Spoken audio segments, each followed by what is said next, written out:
अंसारी शायद भारत के मुसलमानों में आबादी के हिसाब से पाई जाने वाली सबसे बड़ी कास्ट। भारत के किसी भी शहर, किसी भी छोटे बड़े इलाके में चले जाइए, अगर वहाँ पर अच्छी खासी तादाद में मुसलमान बसते हैं तो ऐसा बहुत ही मुश्किल है कि उन मुसलमानों में अंसारी ना मिलें। अंसारी आप लोगों को हर जगह दिखाई देंगे। वैसे तो खुद इस्लाम के अंदर कोई भी जात पात या कास्ट सिस्टम जैसा कोई भी कॉन्सेप्ट पाया ही नहीं जाता है, बल्कि कोई भी ऐसी चीज कि जो लोगों के बीच फर्क कर रही हो या ऊंच नीच जैसी चीजों को बढ़ावा दे रही हो, ऐसी चीजों को स्ट्रांगली अपोज करने के लिए इनकरेज किया जाता है। मगर क्योंकि इंडिया, पाकिस्तान और बांग्लादेश जैसे इलाकों में रहने वाले मुसलमान पिछले सैकड़ों बल्कि हजारों साल से उस भारत की मट्टी पर बसते आ रहे हैं कि जिस भारत के अंदर पिछले हजारों साल से ही जातिवाद को बड़ी ही शिद्दत के साथ फॉलो किया जाता है।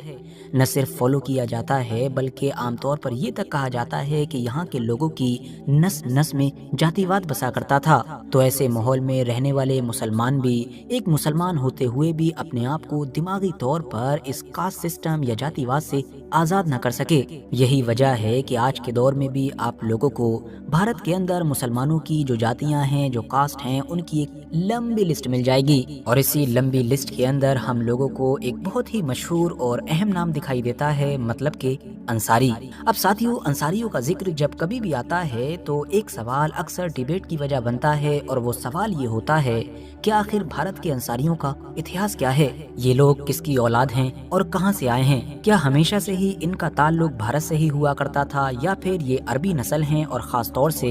अरबियों का जो एक मशहूर अंसार कबीला था उससे ताल्लुक रखते हैं, जैसा कि बहुत सारे खुद अंसारियों की तरफ से भी क्लेम किया जाता है? या फिर सच्चाई इन सारे ही दावों से जुदा है? साथ ही सवाल तो ये भी है कि तीनों ही मज़ाहिब, मतलब कि ईसाईयत, इस्लाम और यहूदियत में अहम समझे जाने वाले पैगंबर हजरत इब्राहीम अलैहिस्सलाम के साथ, और हाँ खास तौर से यहूदियों के साथ भी इन अंसारियों का इतिहास में क्या कनेक्शन रहा है। तो चलिए इन सारे ही सवालों के जवाब जानने की कोशिश करते हैं आज के इस वीडियो में। अब इन सारे सवालों के जवाब जानने के लिए हमें हमेशा की तरह आज भी लगभग 8 से 4 या 4,500 साल पीछे चलना होगा, जब हमारी इस दुनिया में खुदा की तरफ से एक मशहूर पैगंबर हजरत इब्राहीम अलैहिस्सलाम को भेजा गया था। हिस्टोरिकली ये बात साबित है कि आज के दौर में दुनिया भर में जितने भी अरब लोग पाए जाते हैं, या फिर जो बनी इसराइल, मतलब कि आज के दौर के यहूदी भी हैं, ये सारे के सारे लोग इन्हीं एक हजरत इब्राहीम, या जिनको वेस्टर्न वर्ल्ड में आमतौर पर लोग अब्राहम भी कहते हैं, इन्हीं की नस्ल से हैं। इनके 2 मशहूर बेटे, जिनमें से एक हजरत इस्माइल थे,